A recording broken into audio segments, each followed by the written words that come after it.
Welcome back, ladies and gents of the Artful Chiropractor world. My name is Dr. Ray Daniels. Super excited to have you back on, listening and joining this episode with Dr. Jordan Fairley. We've got him back on the podcast, and in this episode, we dive into the power of connecting back with the people that we love and really taking the time to realize that the training that we do is also for them. We train for the people that we serve, but we serve the people that we love and the people that have supported us and our family and our friends. So not forgetting that in this journey in becoming the greatest versions of ourselves, building our practices, diving into different skill sets that we want to learn, all these different things that it's so easy to get caught up in, but it's so important that we connect back with our family and revisiting the power of negative visualization and trying to imagine what it would be like if it was our last of anything with that person or that conversation or that experience, and really allowing that to have the power that it can have. We also dive into the tableside communication, and Dr. Jordan has shared with us his evolution of what he would talk to people about, the questions that he would ask, from going to a friend to someone who educates, to inspiration, to listening, and then to deep appreciation for the person who has come onto his table, and really diving into that, experiencing that, and allowing himself to feel that deep sense of gratitude and how that has shifted things for him. And I really like this episode. Dr. Jordan, I'm so grateful for his time and his connection, and I think you all will enjoy it as well. With that said, sit back, kick your shoes off. Just kidding. You are probably definitely walking, driving, some type of multitasking as you listen to this, which is completely okay. But either way, welcome back to the podcast, Dr. Jordan Fairley. Dr. Jordan, good to see you, man. What's up, man? Good to see you. How you been the last couple months? Doing awesome. 2019 is starting off with some fire. It's been fun to really try and set the year up and kind of plan things out a little bit more than I have. I feel like school was very quarter to quarter, and I never really got to have a bigger vision with kind of what was going on in the year. So that's been a good switch up being out of school. Cool, man. Yeah. How's 2019? How's it starting off with you?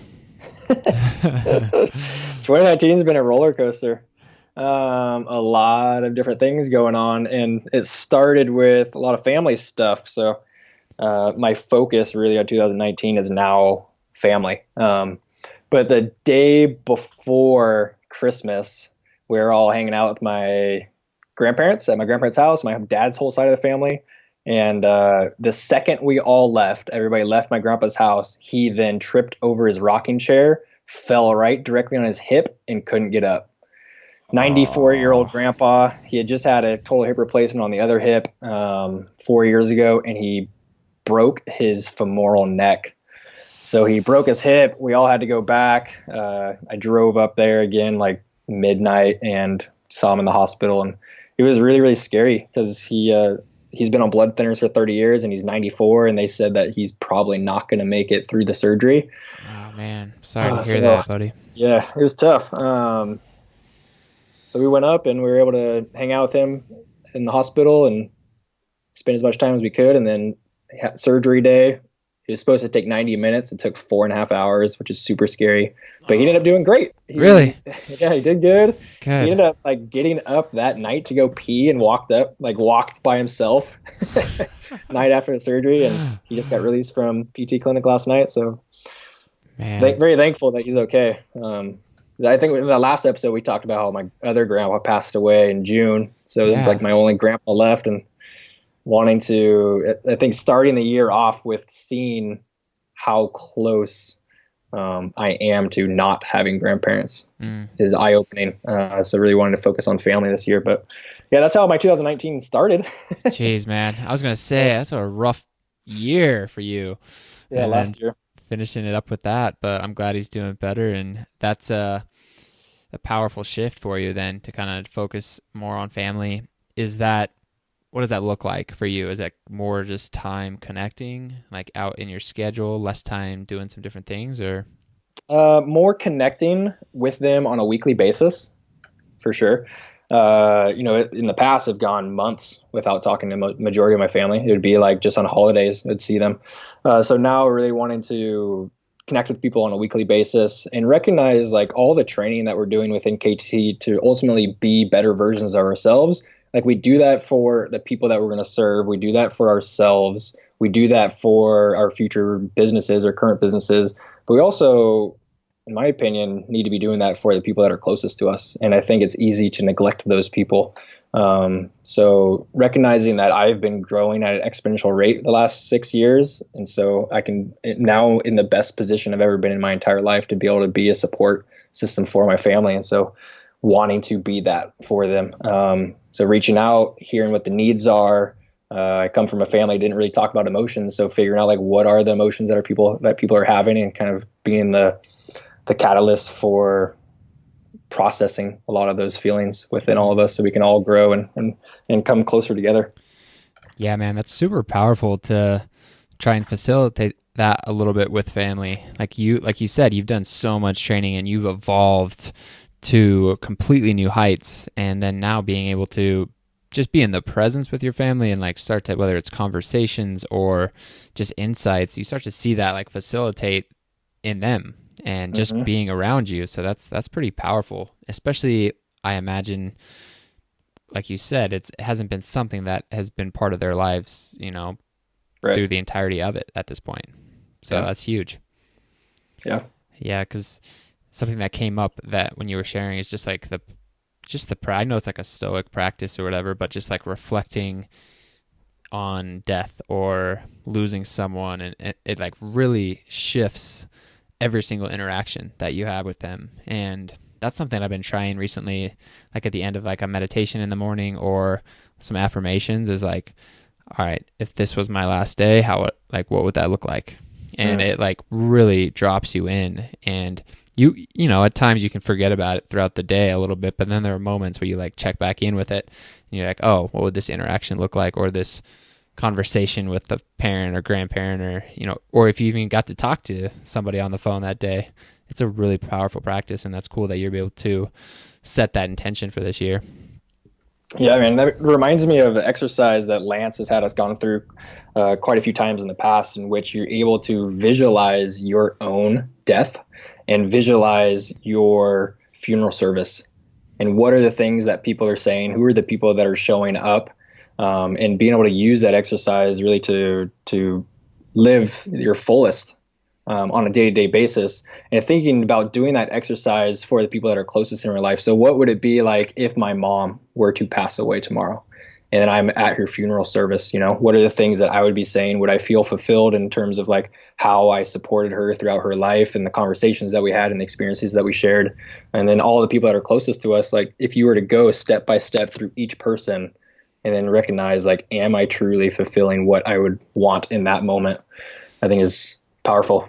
Definitely. And, thinking about our journey, I would say in school and then the first maybe 1 to 5 years out, it's very easy to dive into this like growth and training. And you're like, well, I'm doing it for the people I serve. But like you said, it's easy to disconnect from the people that we're closest with. So, and you never know when that time is going to be. So it's like being able to tap into this type of practice even when you're in the midst of starting a practice or in school and so many other things appear to be more important. But going through something like this will even really, shift things, I think, for you. And instead of foundation, so it's not something you're like, I'll get to that when I get to a certain point. I'll connect back to family and friends once I get to a certain level of stability, because if you do that, then you've created the habit of not doing it for that amount of time. So then it becomes really challenging. Exactly. I know you're in the grind right now and I'm still certainly in it, but it's so easy to just be like entrepreneur mode, out of school, super excited, have to do something 18 hours every single day and neglect the people that are closest to us. And with this understanding, it's really shifted my communication with the people that I'm serving in the office lately too, which we can talk about kind of how that's evolved over time. But more recently, it's really just showing most amount of appreciation as possible. Yeah, no, that's a perfect transition because that's definitely something I wanted to dive into because it's been on my mind. It's just so interesting, those first few words that you say to somebody. And the tendency is just like, all right, how are you? And that dives into it. Basically, it just unravels like, okay, I'm going to tell you about my physical being, right? And I think there's importance with that and meeting people where they're at. But I think there's just so many more doors to potentially unwind and open that can allow for a deeper connection with people. Yeah. I think when I very first graduated, and I see this with a lot of other students too, or new docs, is we have so much knowledge and we've been in a little bubble for so many years within school that we speak like a doctor, you know? So I had the tendency, I know for sure, to be wanting to share as much information as I possibly could, even at like a mechanotransduction level or disafferentation model on every single visit, where I was just, you could tell that people just didn't want to hear it for the most part. You're sharing almost too much, and they're knowing that they're only going to hear like 10% of what you're saying anyways. So I went from like first talking way over people's heads to eventually getting so comfortable that the only thing I was talking about in the office was like, what are you doing today? What are you doing this week? What are you doing this weekend? Anything other than chiropractic, basically. So I went to the complete polar opposite, in which built really strong relationships. But ultimately I found I'm not there to be their best friend. I'm there to recognize what their needs are, hopefully fulfill those needs or build strategies around the chiropractic adjustment, and then give them a path where they can continue to seek what's best for them in the long term for their health. Strategy that I used for that was... what was the turning point for that, where you noticed, okay, I'm just talking about everything but chiropractic, like sports or what they're doing, and just like trying to be their friend? Like, what shifted that for you? Or was it a series of moments? What shifted away from that? Because I don't do that now. Correct. Yeah. What shifted away from that style of communication? I think the biggest thing was when I went through all of my patient list to see, I just was really interested in what my retention was. I went through my patient list to see when people fell off. And typically it was around the 7th visit.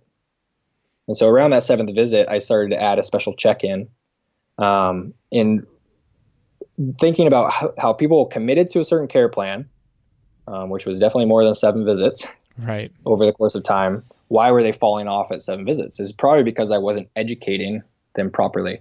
And so knowing, and then just listening to different mentors of mine speak about how our intention should be, or ideally would be, to create a path for them within their health and their life. And chiropractic is a strategy that they can be using as long as they are understanding how that strategy is affecting them. And they're not going to learn that strategy just by talking about what they're doing over the weekend.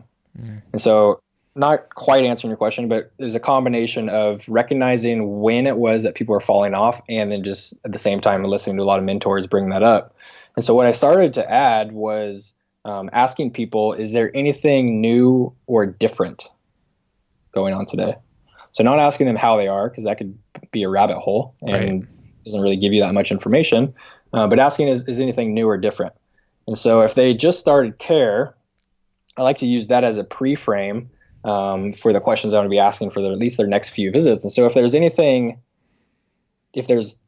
new or different, I want to know that. That way I can explain kind of how a reasoning for what they're experiencing. Right? So is anything new or different? Yes or no. If they say no, explain why. If they say yes, ask what is it new or different that you're experiencing. So That's no. good. Would you say no? Would that be something along the lines of old patterns and taking time to like unwind those? Or what's your kind of conversation with that? Things aren't really changing. Well, definitely it depends on what the conversation was the previous time. Okay. So the previous time, maybe, yes, I'm experiencing something different. I don't have a bunch of pain in that right SI joint anymore. Right. Then celebrate that, explain maybe how the adjustment the week before could have created that experience that they're having now. they're experiencing less pain in that SI joint. So anything new or different this time? No. So you're still, that right SI joint's doing great? Yeah, good. So last time we put some great movement into your SI. If you remember, we adjusted it a certain way. Imagine that it's allowing for some inflammation within that joint capsule to dissipate, and it's allowing for the muscle fibers and connective tissue to relax. And things are moving great here now, so you're on the right path. You're doing good. Let's keep it up. Just celebrating that. Maybe they're saying something's different. So now I had soreness on this one side. Now I'm feeling soreness on this other side. Well, let's check that out today. And then through your palpation, you can maybe explain why they're experiencing what they're experiencing and what you're going to be doing today. Maybe celebrating that they're experiencing something new. Mm-hmm. All right. Yeah. You're not coming in with the exact same thing. That means your body's starting to change and adapt over time, which is ultimately the goal. We don't want you to continue to come in with the same stuck pattern. Right. So is anything new or different? Yes or no? You can celebrate it or give a possible explanation for what they're experiencing. And then telling them what you did last time, noticing what the changes are this time. Mm. So last time, if you remember, we adjusted your right SI joint. This time I'm noticing that it's moving really well. We're going to leave that alone today. That's awesome. Mm. Or maybe it's last time you remember we adjusted that right SI joint. I imagine just from, this being a stuck pattern that you've had for years, I'm noticing that it's still really restricted. So we're going to put some movement back in here again. And over time, this should start to unwind and open up. I like that. Right. Anything new or different this time or last time this time, and then giving them some sort of tip as they walk out. And so I did that for years. And now the main thing that I'm changing is celebrating the fact that they are taking this action to make a change in their life. So one of the big things is like going through the process every morning, like recognizing that for this person to come into the office, they had to have woke up, went through their morning routine, made the decision, I'm going to go to the chiropractor, walked to their car, got in the car, drove to the office, paid for parking, walked into the office. There's whole steps of series of things to get them to the point where you're able to actually put your hands on them. And that takes a huge commitment. And so recognizing the effort it took for them to go first choose to decide to come in and then to actually get there, starting with that intention. Mm. And so I heard a lot of people talk about, if you only had one opportunity to lay your hands on somebody, it's kind of the same thing. But really verbally sharing my appreciation for them coming into the office as they arrive and as they leave. I love that, man. So rather than saying, how are you today? I'm sharing authentically, it's so good to see you today. I'm so happy you're here. Let's see what's going on today. Mm-hmm. Is anything new or different? Especially with that context of like what they had to overcome to get there, right, in the midst of everything they have going on in their life. Yeah. And then, I'm not doing this every single visit, but on certain visits, either I'll have my hands on their shoulders or just facing them, looking them in the eye, and just tell them, I want you to know I feel truly honored that you are trusting me with your care, and the changes that we've been seeing are right on par with what we've been looking for. I just want you to know that I am really appreciative. Something like that. And so that how often have you gone somewhere of service and then truly been thanked and shown appreciation? Not too often. So that's my current evolution of what I'm focusing on. I love that, man. I'm excited to bring that into the office tomorrow with a little bit with that intention. So that's gonna be awesome. So, and you've been having experiences where people will get adjusted and they start having emotional releases. And I think that's really awesome. There's been a few experiences, I would say, like throughout, whether practice so far or on mission trips and different things like that, where you can start to see someone's eyes water up, or like you felt like something got stirred up that maybe they weren't expecting.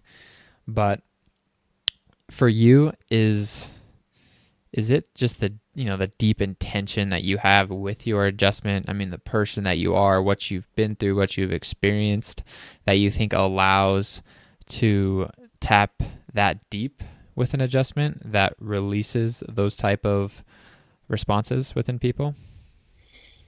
Good question, man.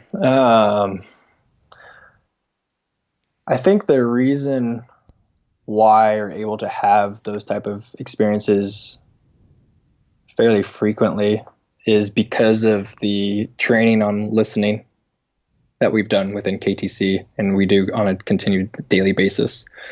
So with that intention of all that it took for that person to arrive into your office, how do you need to show up for that person?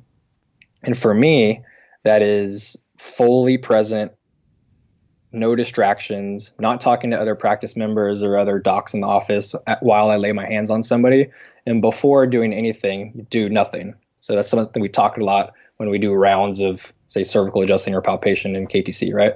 Before you do anything, do nothing. Just laying my hands on this person, think about all the warmth in my hands, and ultimately all I'm doing is listening. So before trying to do any sort of sweeps down the spine or palpation, I'm just reading tone, reading turgor, seeing if there's, tight bands of tissue, wondering where breath is going to. And then over time, just knowing that certain patterns within emotional presentations tend to hold in certain ways. So if this person is super contracted, elevated traps, rounding of the shoulder blades, as I lay my hands on them and apply just a little bit of P to A sinking, if they're just not letting me in at all, and there's really shallow breath, I'm thinking that they're probably scared or they've had some type of negative or emotional experience in this type of position before, or things haven't been adequately communicated, so they're not sure what to expect.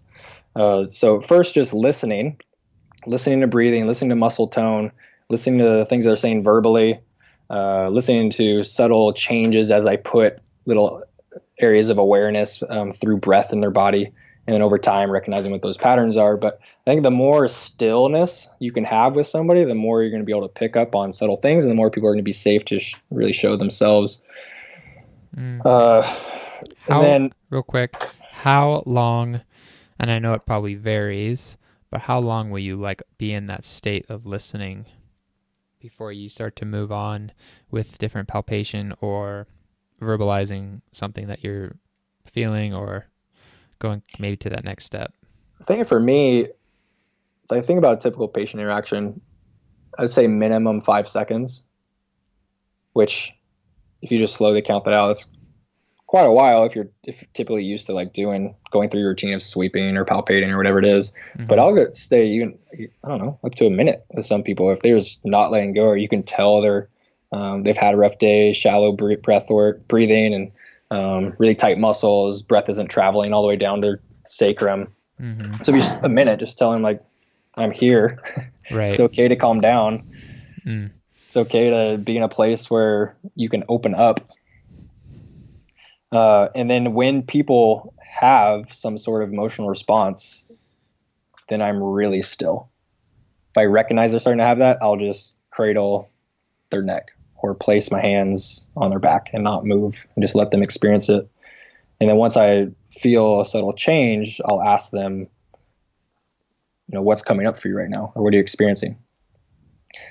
I know Dr. Brett's talked a lot about, and I've seen it with him before. He'll be able to lay his hands on somebody and be like, oh, you had this experience when you were 9 years old, Right. I'm not quite there, but instead of putting what I think is going on with them, I'll ask them, what are you experiencing right now? I'm experiencing a lot of sadness.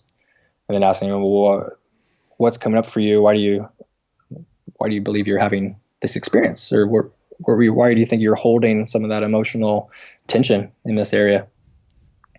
And they might say, I don't know, or they might say, I know. Mm-hmm. And I could give you an opportunity to share some insight that you might be picking up on. But ultimately asking people, well, what are you experiencing? Why do you believe you're experiencing this? I think is a good segue rather than pushing what you believe onto them. Right. And kind of giving them that opportunity if they want to share, which can be very healing, if they feel safe and it is that time for them to share. Or if not, the fact that you've given them a question to think about, Mhm. when they leave, and is a form of integration and processing that they may need to do on their own before they're ready to maybe talk to you about it. Yeah, that's something, and regardless of emotional response or not, I've been asking that question a lot more with people. Anything new or different? Yeah, my left left SI is hurting really bad now. Why do you think that is? What is it throughout your day that you think might be contributing to that? And they might say it's probably the way I'm sleeping. Like, yeah, I mean, it could be the way you're sleeping. Do you have a really soft mattress and just fall into one position over time? Right. Or it provides an opportunity for education based on what I know of their current lifestyle. And at the same time, it puts it in their court a little bit of owning a little bit of their experience, and which is good on both sides, right? They don't put everything on you. They start to see their own role in the situation. And then when they start to do well too, they can gain and own that as well. Just like the power that their body is and that it's healing. It goes both sides. And because I've noticed that people, they want to put it on you to fix their need or problem or whatever it is. And then when things start to go really well, they put it on you as well, rather than being like, my body's pretty awesome. It's amazing that it starts to heal without these other outside in approaches, Yeah, or if they have some sort of flare up, not knowing why and thinking that you were supposed to fix them. I imagine you'd be doing a lot better if you lived in a bubble every day. But what is it that you think is, what do you think it is that's contributing to this left side continuing to tighten up? Asking look throughout your day. What are are there any repetitive patterns, or are you just waking up like this, or is it something that progresses throughout the course of the day? Yeah, a lot of different insight. Yeah, super powerful. I mean, I just had this one guy. He was just talking about just oh yeah, just when I get up, and I'm like, well, how long are you sitting? And he's like, it'd be about anywhere from 45 minutes to an hour and a half in this hunched over position. I'm like, okay, it doesn't click that position or whatever that they're doing is really contributing. So when you start to ask that question, people can reflect and be like, oh yeah, maybe that isn't very good. Yeah. That same position that I'm in constantly, or that same type of stress that I'm putting myself in. Yeah. Awesome, man. This has been really, really helpful for me. And I imagine our listeners are going to have some takeaways and things to really, start applying very quickly, whether they're in practice, being able to go in the office, or in clinic. These are things that to apply right away. And it's just really fun to start to ask different questions and playing with the intention and the headspace and what we're coming into it with. It really makes a huge difference and is such a profound piece of being an artful chiropractor and connecting and evolving our art. So just want to say thank you. It's awesome connecting with you, and I'm glad we're able to do this a little bit more frequently. Me too, man. Excited for the next one too, and really feel blessed that you're able to facilitate this type of conversation. And I'm really interested in how what the big takeaways are from other people who are listening. So if people want to take a screenshot of this podcast picture and post it and tag Ray and I and with what your biggest takeaways were, I'd love to have that conversation continue. Yeah, that would be awesome. And just to see where people are at and what they want to hear more of. And yeah, much love, brother. Cool. Good to see you, brother. Good to see you too, man. Peace. Yeah. All right, TAC listeners, if you enjoy this one, head over to iTunes or Stitcher so you can subscribe to the podcast and get an automatic download of our newest episode each and every week. While you're at it, we love a review, a comment, a rating, anything that will allow us to reach more docs and more students and continue to raise the bar in chiropractic performance training. If you haven't yet checked out the artfulchiropractor.com, you can do that for show notes for this episode and previous ones, along with any of the resources that our docs are dropping. And if you haven't yet checked out the Kairos Training Culture Community Facebook page, you have to get there, send a request with a message of who you are and why you want to be a part of the group, because there are so many amazing golden nuggets that are being dropped every single day that are elevating the chiropractic performance game. So with that, I hope you all have an amazing rest of your week as always. And until next time, peace.